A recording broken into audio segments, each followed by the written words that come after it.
recording. Okay, so I'm just gonna do a brief practical example how to use OpenRAM. Well, all the documentation is online. You can download everything from the Git or from the web page from the university. So the most important things, first of all, I ran this OpenRAM software here on my laptop. So I didn't do it on the server because I don't have any permissions to download or do something. So so basically, I just make the copy of the OpenRAM by doing git clone.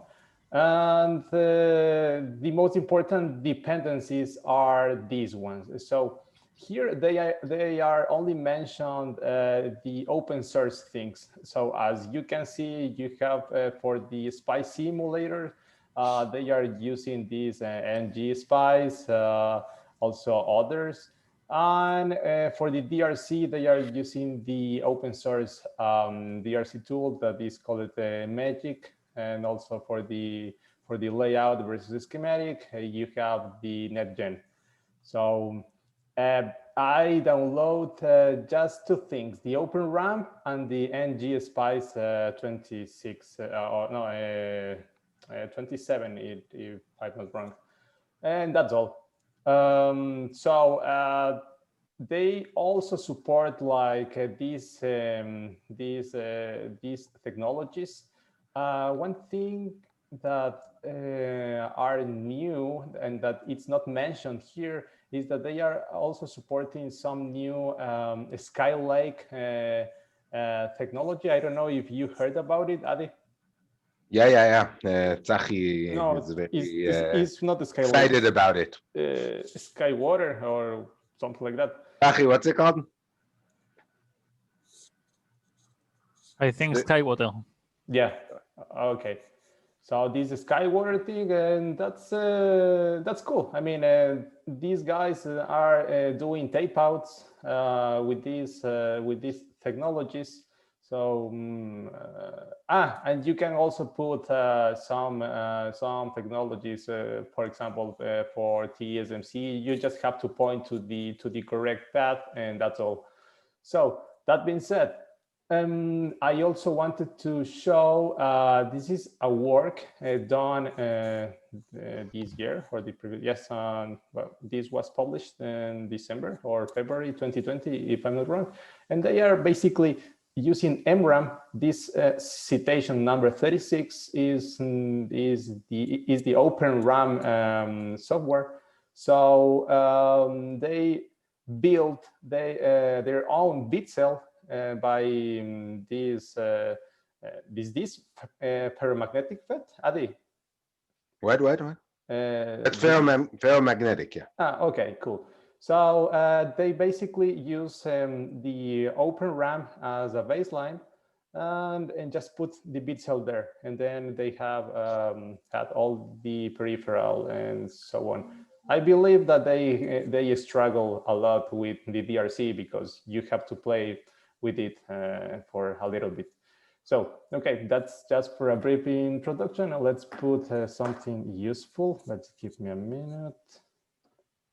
Where is the? Okay, since this thing is executed in Unix, so well, I use always this kind of terminal. So if we execute, this is how we execute the OpenRAM. You just have to call Python 3. It's only compatible with Python 3, and you just have to point to the installation directory, and this is your input file. So, for example, if I want to, where is it? Give me a second. I don't find where is the open. Where is the file? OpenRAM. Yeah. Okay. So.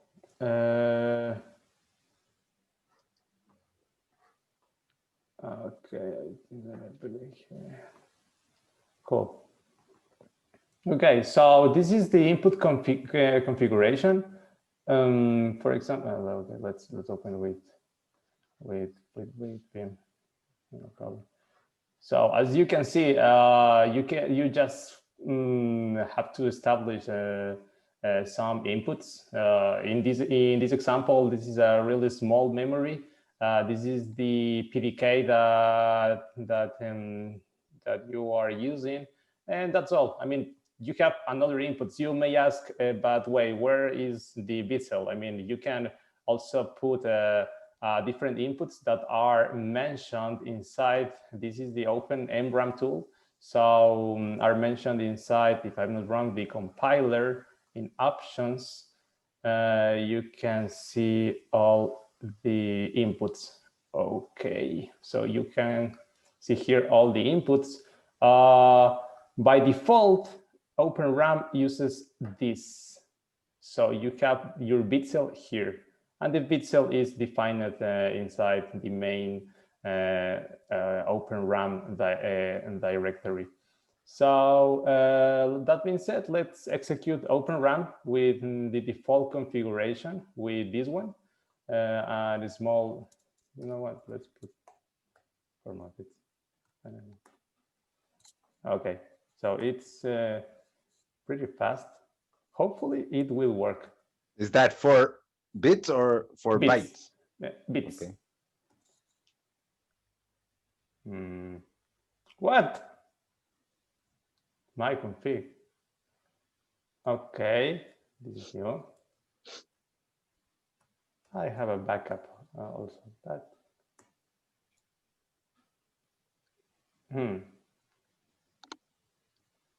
Okay, this was not planned, so I just compiled something one week ago. So I don't know why it's not the path.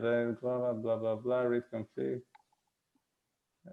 Maybe you can't make such a small word. Yeah, but maybe make it the word size 32 or something. No, here the problem is that unable to read. That's impossible now. I did, but so yes. Esteban will be like Microsoft one day, so it's good.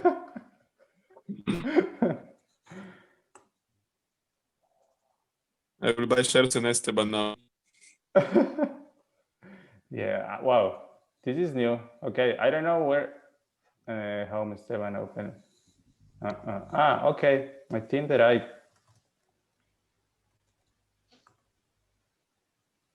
okay, maybe okay, I know what's the problem. Okay, so now it should be okay. No, why? It's not there. Esteban, my config. It's in workspace. Yeah, great. I always forget to put to go to my workspace. Oh, okay, nice. Whew. It was hard. Okay. What happened? No, I was not on my directory. I mean, when I was executing this, my config file is placed on my workspace, but I was executing this Unix terminal on my home. Okay. So that was the problem. You just have to specify the whole path of your config file. So nice. Now this was done because this was just a small memory. So I put in the output, okay, output path, OpenRAM test, and the workspace, I have something OpenRAM test. Okay, here. So here you can see all the output files. So as you can see, you have everything. I mean, the GDS, LEF, also the HTML file that it's generated automatically. And you can see all the maybe important parameters of your memory. There is some additional options that you should tune. in the beginning in the setup, just to give a good timing output. And that's all. I mean, that's just for the compilation of a small SRAM. And it's worth to mention that when you are doing this, you cannot go to really big memories. I mean, it's not possible if you put like 4 megabytes and a big 4 megabytes memory SRAM based. That will be not possible. I mean, there are some kind of tricks to do it, and all these tricks are written in the forums. So if you want to do it, you can explore that a little bit.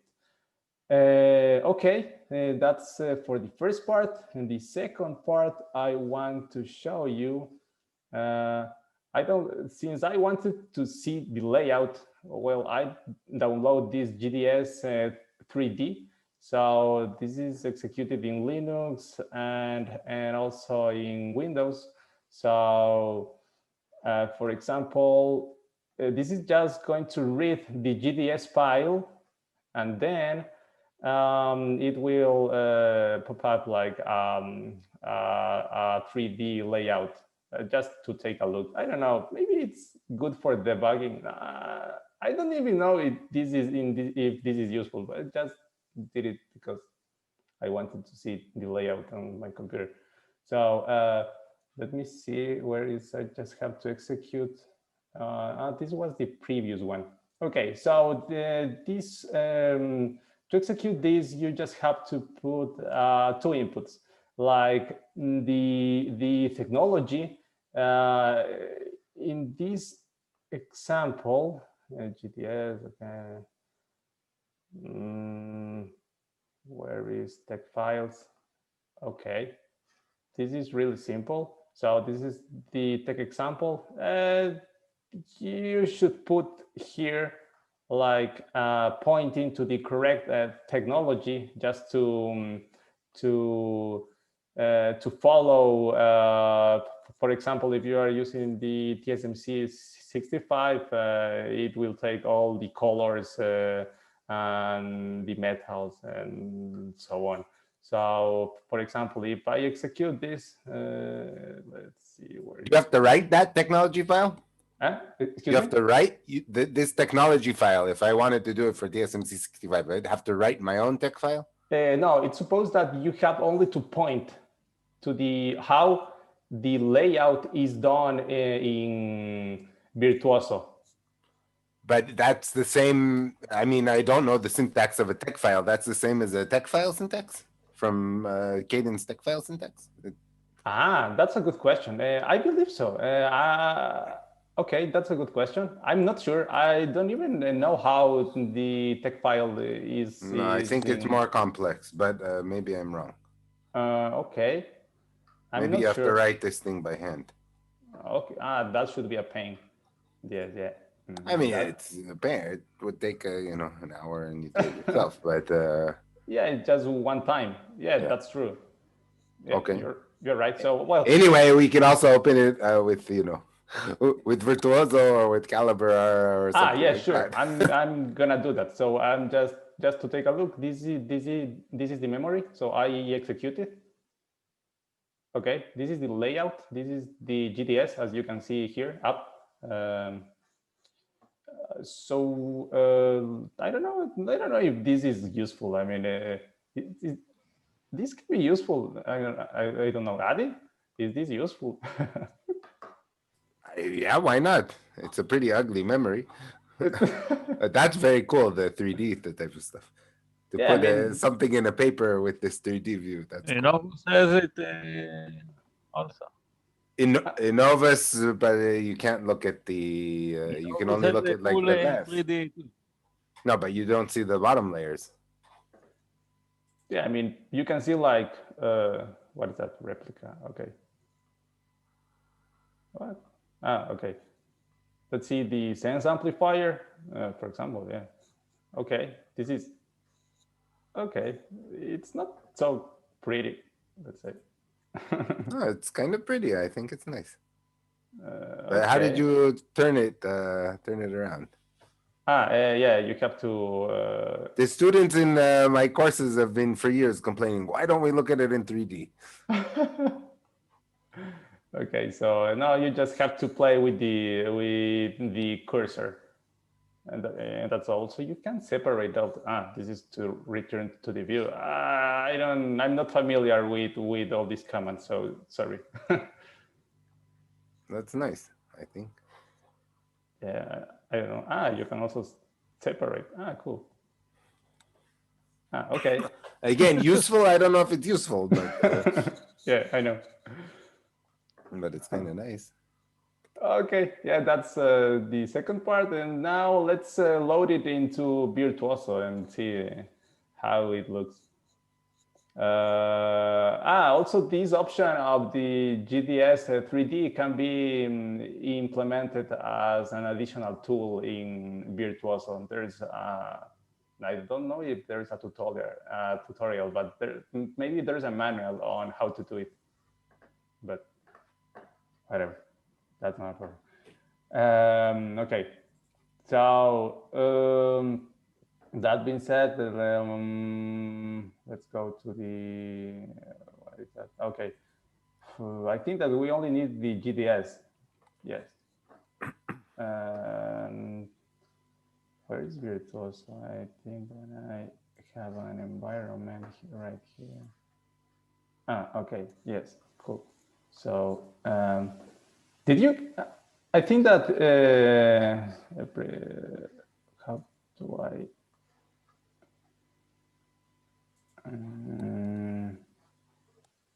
okay, it says connecting. Why? Okay. Cool. So now it's in the server. Now let's see if I, for example, want to import the stream to import the GDS. I didn't know this before. Adi taught me. Thanks, Adi. Now let's go to the desktop. Where is it? Where is my file? Okay, GDS. I know that this is the free PDK 45, but I just want to see the layout, and that's all. Library. Let's put it in dummy leaf. Layout, import. That's all. Right, Adi? Yeah, I mean, you should put a tech file, but it's going to use the 65 nanometer tech file and might have all kinds of errors. I don't know. No. You don't need to put a template. See down below, it says layer map. It's using the. Okay. It's okay. not going to okay, be okay. the right layer map, but it doesn't really matter, I guess. Okay, so hopefully it will work, right? Yeah, translate. Do translate. Just will have the random. It might have layer. an error. I don't know. I don't think it will result in an error. I just think No errors. Just everything is warnings because it doesn't find the layer names, but that's okay. We can open it and see what it looks like. Okay. Dummy leaf. What? But there's a lot. Okay. Have to find the top. The top is, I think it's called bank, maybe, or bits. No. Bank probably. Let's see bank. I'm not sure. Okay. How do I? Shift F.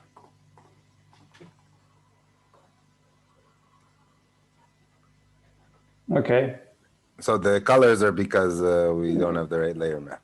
Okay, you got it. Okay, nice. But that's how you import this new bank. It's Esteban, did you look into any of the code of the OpenRAM? So how you put in your own bit cells and how you yes, amplifiers and you have different examples. Let me see. Maybe we can see right now. And this is the compiler. You should have some kind of examples. Test. Okay, examples configs. Just give me a second. Okay. Okay.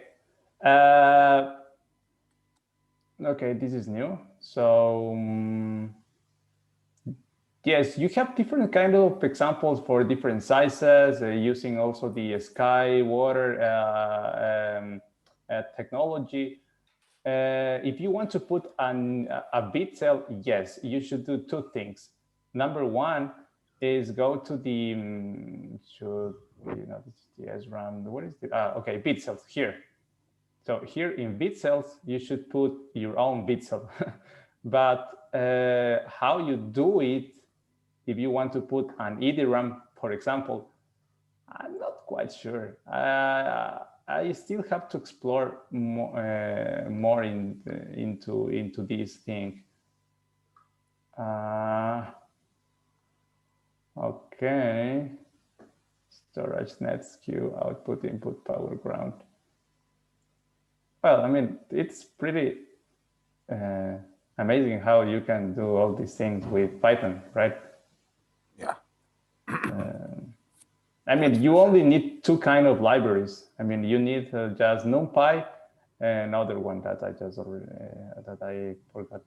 Okay, NumPy and another one, and that's all. I mean, you can build it. But in the forums, you can see all these different problems that people like us are asking, like, how do I put my own bit cell there? And so in the forums, they already answered all these questions that like you have to go to this part and cool. modify this and so on. So yes, you can do it. So a lot of people are using this, and there's a lot of traffic on the forum. Yes. Cool. They are also asking, I mean, the most common question is like, can I do a bigger memory?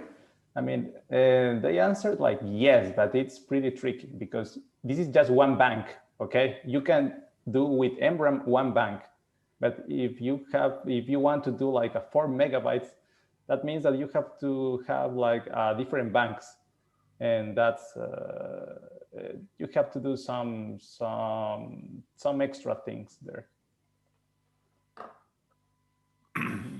Well, and that's all. I mean, I don't know if I can. That's cool. I know, because I also it's interesting to see how they do the layout actually, because they generate the layout of all the parts, right? Yes. Even the inverter and the bit cell and everything, they generate the layout with a script. Yeah, that's amazing. You just need like the input, which is the technology file and the rules, and that's all. Mm-hmm. Did you look into how they But do I think you the give code? them the bit cell, right? No. If you can give them, I remember I read you can give them the bit cell, but if you don't, it will draw the bit cell. Yes, correct. It will take the DRC rules and draw a bit cell. And it will draw a basic like NAND gate and NOR gate, an inverter and buffer, and then use them, and maybe even a flip-flop or a latch. It draws everything itself. And you can somehow, and that's what Esteban said, you have to kind of look into it, but you can replace to make it more optimal, instead of having it draw it, you can give your own layout. Yeah, that's true. Yeah, but one thing I saw is that the layout comes out kind of ugly. I mean, like you had a tiny array, but there was a ton of, 90% of the space there was wasted when we looked at the GDS, right? Yes, correct. The array efficiency was like 10% here or something. But obviously it was a small array, but there was a lot of empty space that was just wasted. It wasn't, kind of condensed nicely like we'd one thing is, so Odem, don't show the guys in Mishulavim this tool. Odem, you were supposed to laugh. I was on mute. I'm kidding. But yeah, Aaron and Einat, this would have saved you a lot of time, no? Yeah, it could help. Yeah, I mean, if one guy can go through all these OpenRAM thing, that should be good. I mean, because this is to go deeply into the code and the documentation, it takes hours. I mean, Yeah. So actually, Roman, we had an intern who was looking at this over the summer, 2 years ago or something, right? It was more Tsahi and Hanan responsible for him. Ah. Um, anyway, he was looking at, but he didn't know the first thing about like a circuit design or layout or anything. He was just looking kind of at the code, and he kind of got stuck at some point. But it would be interesting to have one of you guys, I guess, say, I'll take as a project in a course, like how to do this with the gain cells or with anything, or with just the custom memory, and really take it further beyond just being a user, being a real because I think it's it could save us a ton of pain. I mean, this makes all the lib files and so forth itself, right? yes, correct. Esteban, maybe open up a lib file to see what it looks like when it comes out. Yeah. That's it. Wait. Yeah, that's actually very interesting. How good is the lib file? I'm sure it's fine. It's just how does it?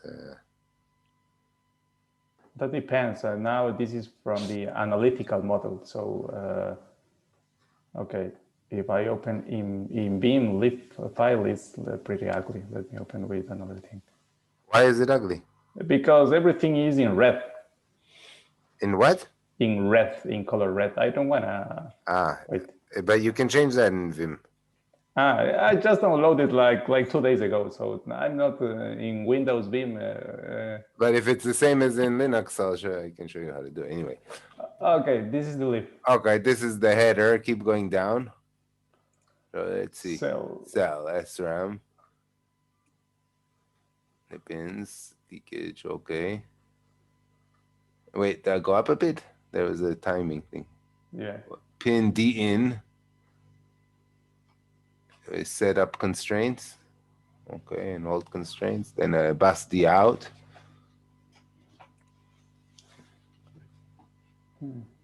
Go down a bit.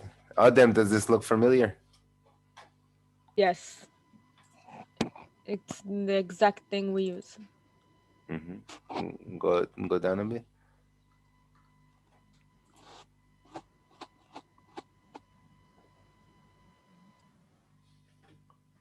Okay, it's a pretty simple lib, actually. Yes. I mean, you can increase the amount of effort on how the timing is calculated, but that will take more time. Mm-hmm. And what tools does it use? It's not doing it in Python, right? No, I think in Python. What do you mean? I mean, okay. That's, I think that maybe I can, and blah, blah, blah. I mean, I think that it's only in Python. The envelope, I think, is in Python. It's using the Spice simulator here to run the simulations. Yes, correct. It's using these ngSpice. It's pretty simple. This you just have to. I mean, the only input to this is just a netlist, and that's all. So it uses Spice to calculate the timing, to measure the timing? Yes, yes. So it's doing what Liberate MX is doing, basically. Mm-hmm. But much cheaper. Yeah, I mean, yeah, it's pretty good. I mean, one student can go through all the works that are in the state of the art with this OpenRAM, and you can see actual tape outs comparing with different memories. So yeah, it's I think it has a good potential. No, it's really nice. Oh, okay. Are you going to make OpenRAM, Adi?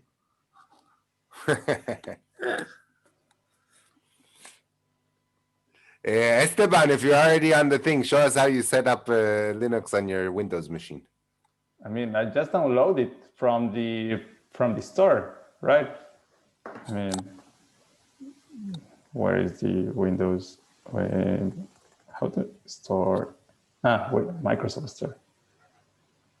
Okay, give me a second. What is Unix? No. Ubuntu terminal, yes. Hanan, this slide is your competition.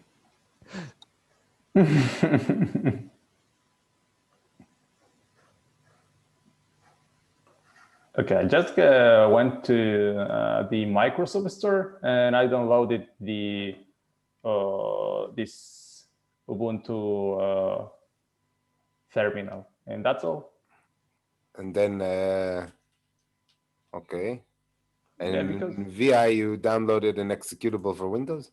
yes, yeah, from VI I just download an executable for Windows. That's all.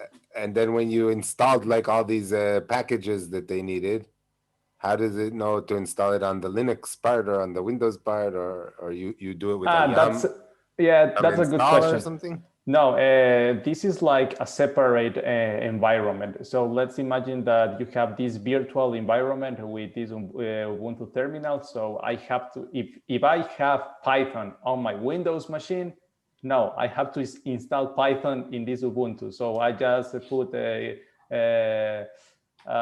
super user do apt get Python 3, and I just download. So that was easy. I guess all the tools it's easy to do it on Linux. Yes, correct.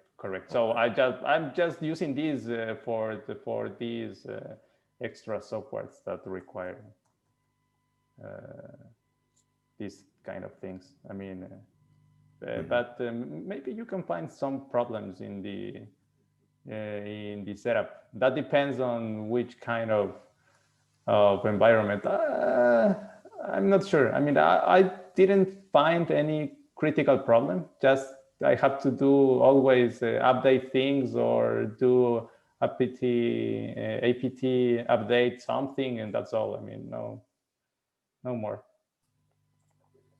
Okay. Actually, I tried to install the Linux here on my personal PC, and I had some problems with the specific packages. So not connected to this OpenRAM, but something completely different. So it works with some packages, and other packages seems to have problems with.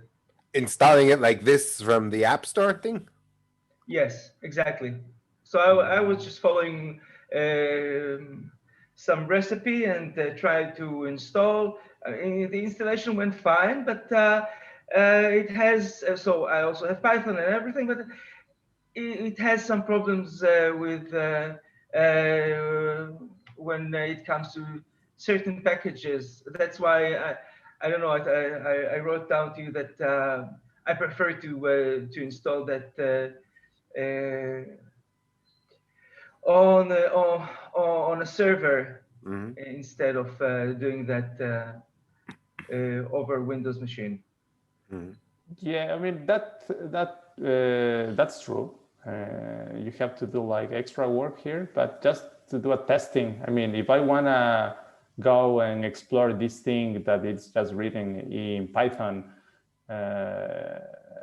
I think that it's gonna be faster for me just working on my own laptop than connecting to the server. In this case. Sure. So yeah, I mean that's all. Cool. That's very cool, Esteban. Thank you. I'll stop recording.